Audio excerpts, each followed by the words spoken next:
of evolution by natural selection is a controversial theory that is included in this textbook. It is controversial because it states that natural selection provides the basis for the modern scientific explanation for the diversity of living things.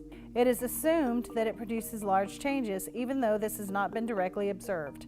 What's the problem with that? Well, it points out to students and it makes them think, maybe I shouldn't be learning this. Maybe I should see this as not being, good for me, or maybe this isn't legitimate. Whereas most of the world has no issue with the concept of scientific evolution, in the southeastern United States, the conflict is a very real thing. Lends such a unique cultural underpinning that studies done in other parts of the country don't necessarily apply. My name is Dr. Amanda Glaze, and I am a wife, mother, scientist, teacher, pot stirrer. I researched the evolution conflict in the southeastern United States. I was born and reared Southern Baptist, very devout family. Started out in applied sciences, and some really interesting lab conversations kind of got me interested in understanding some of the conflict between why so many of us have no problem at all with evolution, and yet it was something I couldn't even come home and talk to people about. Well, we're in the Bible Belt, okay? We're in the heart of the Bible Belt. This is what we know, what we've been taught. It's been taught or not taught for generations, or not talked about. It's been taboo. They tolerate me. They love me and they tolerate what I do. Maybe just make sure God is proud of what you're writing, make sure God, is in agreement with you, because it's important. I prayed for her a lot. Yeah. Just because of the topic. It's just ingrained in. She can't help it. She was terrified. She's to this day terrified, because evolution is in complete contradiction with the literal interpretation of Genesis, which says that God created man in his own image, and we were taught that to believe otherwise was basically to throw out the entire Bible. People hear the word evolution and they just turn off. They think they know what evolution is. They have the idea that evolution is about people coming from monkeys. I have had students tell me that because dinosaurs are not in the Bible, they don't exist, that they are a hoax planted by scientists to throw us off. Everyone's kind of got their minds made up on what they believe, and no amount of talking to them really is going to change it unless you can sit down and really detail things out. As scientists, if we really want to change the general public's opinion about a topic such as evolution, we have to focus on our teaching and our approach and how we deal with them. That is really the place where the rubber meets the road, so to speak, because these are people that are going to impact thousands of students when we get out there.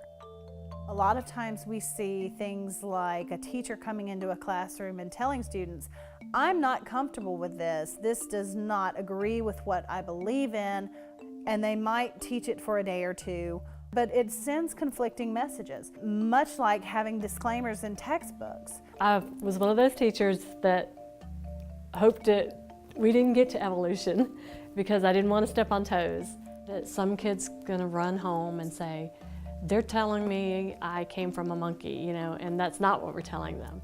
There was already research done that said teachers who accept evolution are more likely to teach it. Those who reject evolution are more likely not to teach it. So, okay, well, what factors impact acceptance and rejection? Easy. It started out as a simple quantitative study. She told me that she was doing her doctoral thesis on teaching evolution in public schools, and she was surveying several different teachers that she knew. To make any scientific determinations about historic occurrences in nature, there must be direct human observation. The theory of evolution is incapable of being scientifically tested. I remember feeling undecided on some of them.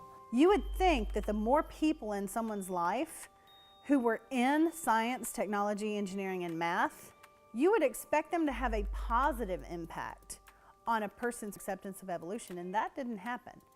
We expected that the more someone understood the concepts of evolution, that it would have a bigger impact on their acceptance of evolution. That didn't happen.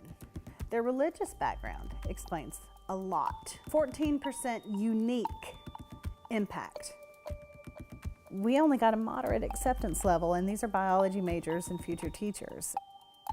We're well behind the world when it comes to a lot of these scientific concepts, and a lot of that has to do with this perceived conflict between religiosity and science, that you have to be either religious or scientific, and it's really a false dichotomy. I know what we have taught our children. I know what my children believe as far as Jesus.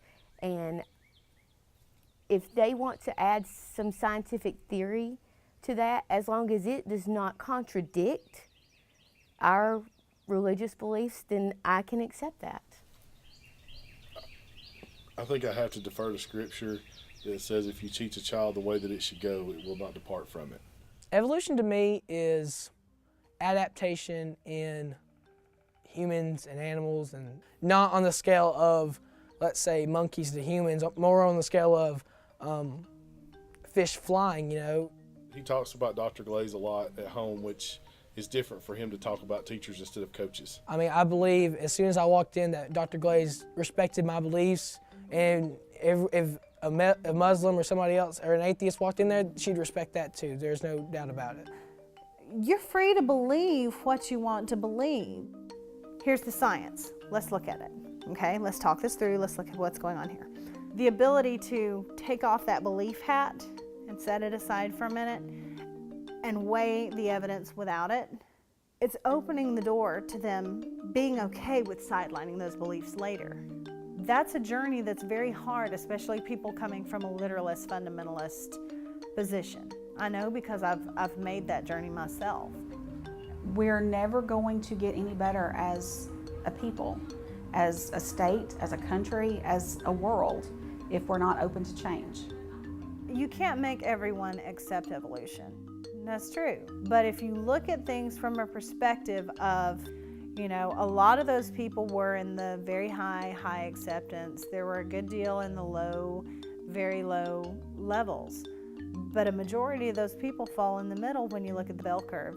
So they could fall in either direction. That's the target. As a teacher, I am hopeful that her research will help us present the material in a non-confrontational manner that students can look at and evaluate for themselves. You know, this is not a war of evolution versus religion. This is, to me, this is a war for science literacy. And you know what? If it costs me my job somewhere, it costs me my job somewhere, but I'm still going to teach evolution.